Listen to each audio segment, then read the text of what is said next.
Selamat pagi, selamat datang di bacaan hari ini, hari Jumat tanggal 2 September tahun 2022. Selamat datang di bacaan harian, bacaan umum untuk semua zodiak. Ambil hanya jika resonate, silakan lihat description box sebuah video ini untuk rangkuman bacaan hari ini. Hari ini bulan masih ada di Scorpio dari kemarin tanggal 1 ada di Scorpio di 6 derajat 31 menit. Kalau tanggal 31-nya masih di Libra. Jadi ini adalah hari kedua setelah bulan masuk ke Scorpio. Masih ada beberapa waktu di Scorpio sebelum nanti akan pindah ke Sagittarius. Dari buat teman-teman yang sudah biasa mendengarkan bacaan dari channel ini, kita paham bahwa energi Sagittarius berbeda lagi ketika kita sudah bisa loncat dari sesuatu yang intens kemudian lari ke filosofis. Tapi kan bukan hari ini. Hari ini kita masih ada di Scorpio. Bulan masih ada di Scorpio. Kadang-kadang kalau saya bilang bulan tuh kita, karena dia benar-benar mencerminkan proses apa yang sedang terjadi di diri kita. Dan kalau kita lihat kemarin tanggal 1 ada di hampir 7 derajat, South Node ada di 15 derajat 34 menit, maka pukul 12 yang waktu Indonesia bagian Barat hari ini, bulan sudah ada di 20 derajat Scorpio. Nah, energi Scorpio menjadi dominan hari ini, ya. Scorpio adalah tentang transformasi, masuk ke dalam relung hati yang paling dalam, membongkar semua yang tersembunyi, yang disembunyikan, yang tidak kita ketahui, yang tidak kita sadari, itu dibuka sehingga memungkinkan kita untuk healing. Ada hal yang bermasalah buat kita, di mana kita tidak mampu menemukan akar masalah karena kita terlalu takut untuk menerima itu sebagai bagian dari diri kita yang harus kita hadapi dengan berani. Jadi Scorpio itu sebenarnya energi yang tampaknya penakut, padahal dia adalah yang paling berani. Dan karena dia paling berani dari awal, dia nomor satu melihat hal yang tanda petik katakanlah hantunya. Hantu tuh kiasan ya, karena dia tidak bisa memahami hantu sementara orang lain tidak melihat, maka dia menjadi takut dan sendiri, dan dikatakan oleh lingkungan sebagai orang yang aneh, freaknya. Kenapa? Karena dia tidak bisa menjelaskan apa itu orang lain. Kalaupun dia menjelaskan, orang lain itu tidak mampu menerima.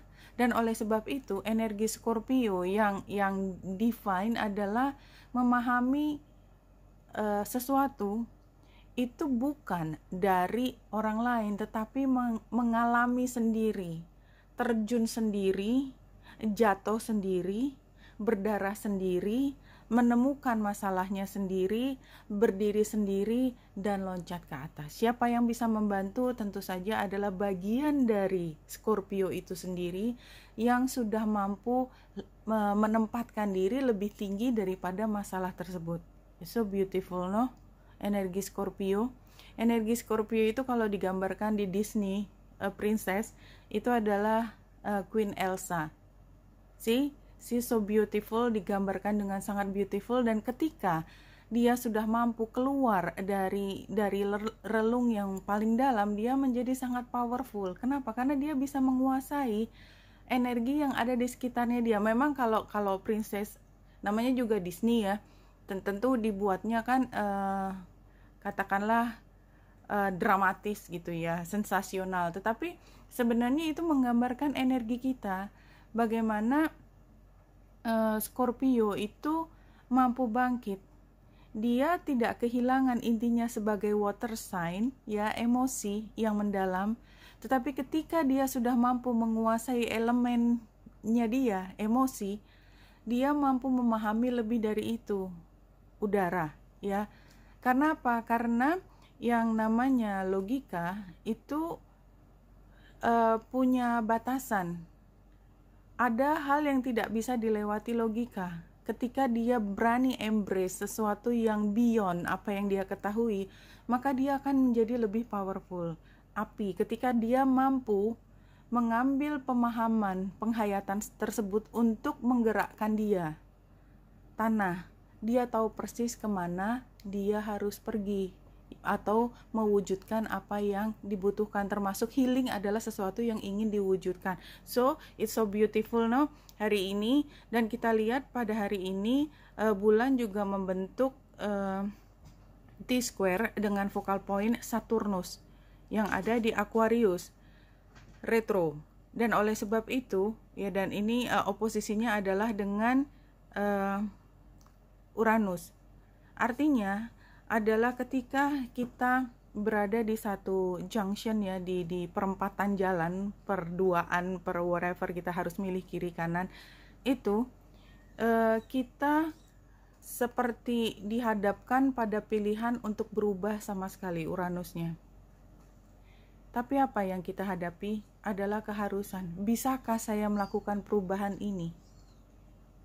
Apa yang harus yang saya hadapi sebagai konsekuensi dari perubahan ini? Dan itu adalah pikiran yang sangat berat ya, dan itu benar-benar kayak kopi tubruk yang tadinya udah sempat turun, itu diaduk lagi sehingga udah nggak mungkin lagi segera diminum. Karena apa? Karena dia perlu untuk diendapkan sekali lagi. Dan barangkali memang energi ini adalah bukan untuk dikonsumsi, tetapi untuk dipahami. Dan kapan kita mengambil tindakan? Nanti ketika bulan ada di Sagittarius, dia adalah elemen api atau tindakan. Jadi it's okay hari Jumat ini kita gunakan hari ini untuk memahami semua. Jangan mengambil keputusan yang besar. Pahami bahwa ketika bulan melewati South Node, itu terutama di pagi hari ya, mungkin subuh, kita seperti dibanjiri oleh memori tentang apa sih yang terjadi, dan itu yang memprovokasi kita untuk berpikir, kalau begini saya mesti apa? What should I do? Dan kalau kita lihat di sini ya, di yang lebih berantakan ini, kan kalau energi Yud kemarin saya cerita ada 2 Yud, yang satu bulan saya jelaskan cuman yang bulan ujungnya, tetapi saya tidak menjelaskan yang ujungnya adalah Pluto, karena memang dia relatif lebih lama transit ini. Pluto ujung Yud, kakinya ada di Pallas Athena 28 derajat di Gemini, dan kaki yang satunya ada di Venus 26 derajat 20 menit. Artinya adalah dengarkan kata hatimu.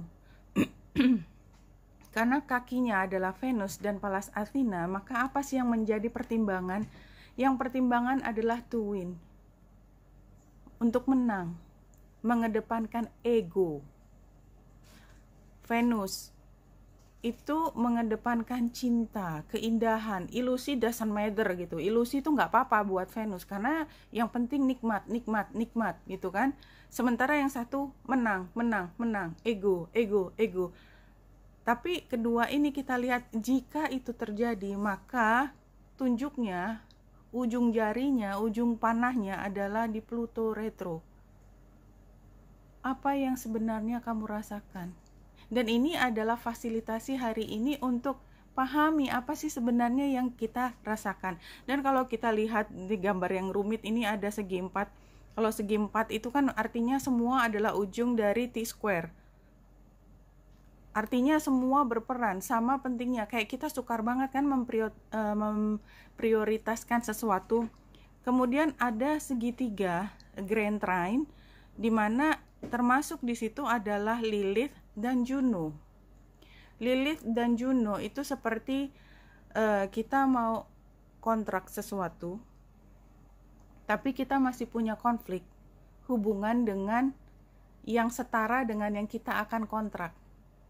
Ya, di dalam area apa aja. Jadi kita mendua, dan mendua itu adalah hal yang dipertanyakan, dan orang nanya, ini apa itu apa ini, nggak bisa dua-duanya, nggak bisa kita kerja di 2 tempat untuk full time, nggak mungkin seperti itu, apapun maknanya ya. Nah ini yang terlihat di sini. Dan kalau kita lihat pada pagi hari ketika kita dibanjiri oleh memori masa lalu itu bulan juga kan oposisi dengan Nurtnu tentunya kan ya.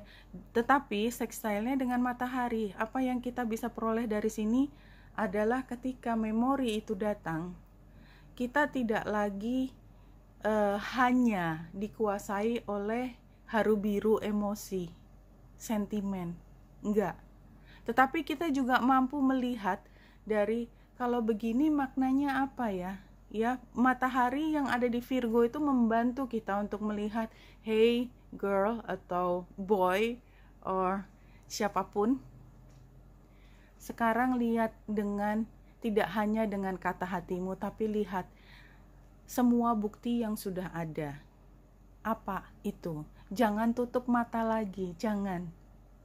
Kalau kita mau, karena apa? Sextile kan hanya kalau kita bersedia mengambil energi tersebut, maka kita bisa melihat detail lain untuk memahami situasi, tidak hanya dari sepenuhnya perasaan kita, which is itu yang memang menjadi utamanya ya, dengan yodnya di mana ujungnya adalah Pluto ya. Tetapi kita juga dilengkapi dengan kemampuan untuk melihat informasi dari masa lalu dengan kacamata yang lebih jelas. Tidak lagi pakai kacamata warna pink.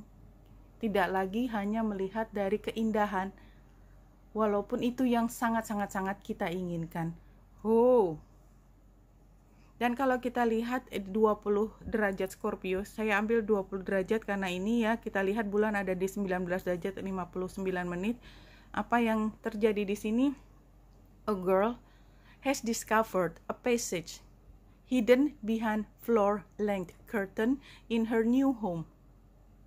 She beckons her siblings to follow and steps boldly into the darkness. See? Jadi kalau kita lihat ini kan persis kayak Elsa sama Anna ya. Saya juga baru ingat tiba-tiba terlintas di situ.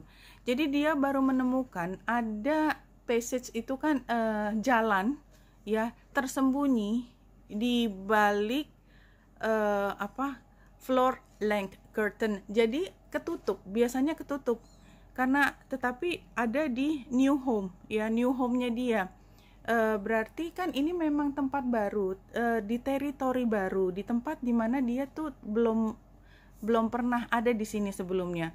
Kemudian dia meminta siblings itu artinya kan saudara ya, artinya dia nggak sendiri, dia meminta teman, ada teman di sini untuk ikut masuk ke dalam passage tersebut, and steps boldly, dengan beraninya dia masuk ke dalam kegelapan tersebut, tapi dia nggak sendiri, tapi dia tidak sendiri. Jadi maksudnya saya memberi penekanan tersebut adalah ketika kita masuk ke dalam situasi yang gelap, ketika memang saya cerita di depan tadi Scorpio itu harus biasanya prosesnya sendiri, tapi bukan berarti tidak ada bantuan di situ. Siapa siblingnya? Kita nggak tahu. Artinya mungkin itu bentuknya adalah teman kita, orang lain, atau mungkin bagian dari diri kita yang sudah mampu menjadi lebih intelektual atau istilahnya lebih rasional, bukan intelektual, lebih rasional daripada emosi. Oke, kalau kita lihat di sini, ini ada situasi masalah yang dalam ya, gambar tikusnya, tapi kita sekarang udah mampu melihat. Tapi memang untuk bisa keluar dari situ dan healing itu memang butuh kekuatan yang luar biasa. Kemudian kita lihat di sini the lower world ini kan energi Scorpio ya. Ya, kita lihat. Ini dasar sumurnya. The lower world holds the hidden treasures of humanity. It is a place of rich and fruitful darkness where we can find the disowned parts of ourselves and abandoned aspect of our psyches. Jadi ini adalah tempat yang sebenarnya sangat kaya, tetapi karena dia abandoned gitu ya, ditinggalkan, maka kita tidak tahu padahal di situ ada humanity, ada kemanusiaan. Justru kita manusia, makhluk yang punya hidden world ini, karena ini terlalu complicated buat selain manusia. Intinya kan seperti itu. The lower world is a place of our ancestors where we discover the gifts and lessons from the past. It is the realm of collective unconsciousness Here we can parts meet our demands and transform them into pure energy, our source of personal power. This is very beautiful, no, kartunya. Kemudian satu kartu di sini adalah knowledge, seek knowledge. Ya, kita pahami, kita membuka mata terhadap apa yang namanya hidden world. Dan 3 kartu di sini move. Penggambarannya move tapi cinta yang utama. Now is time to be proactive regarding matters of the heart. Ya, jadi membuat perubahan tentang satu hal terkait dengan perasaan. Yang kedua release, ya, kita di sini an opportunity for renewal around affairs of the heart is available at this time, and it's quite possible that this renewal will happen through release. Jadi kita hanya bisa membuat perubahan kalau kita mau let go. Kita tidak holding on sesuatu dengan apa ya, desperately gitu ya. No. Di sini heal, sehingga kita mampu breakthrough dari chain, ya, dari rantai yang mengikat kita, tetapi kekuatannya lihat datangnya dari hati. Dan dia bersinar, berdiri di atas light, keluar dari kegelapan. Oke, itu penggambarannya kayaknya sih masih sama. Kemudian kita lihat tarotnya.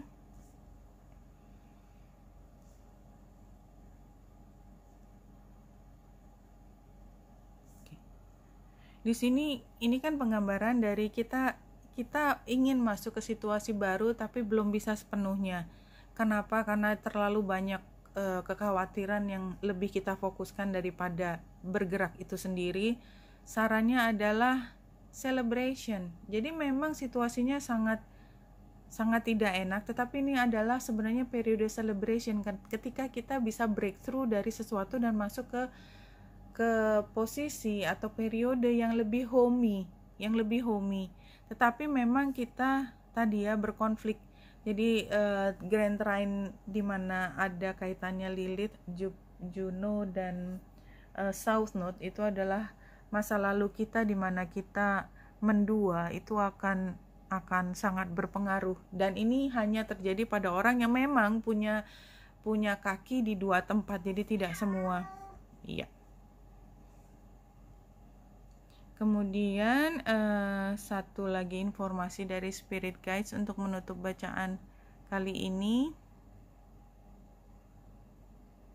If you fully immerse yourself in the present moment with love, you will find your life becoming easy and effortless.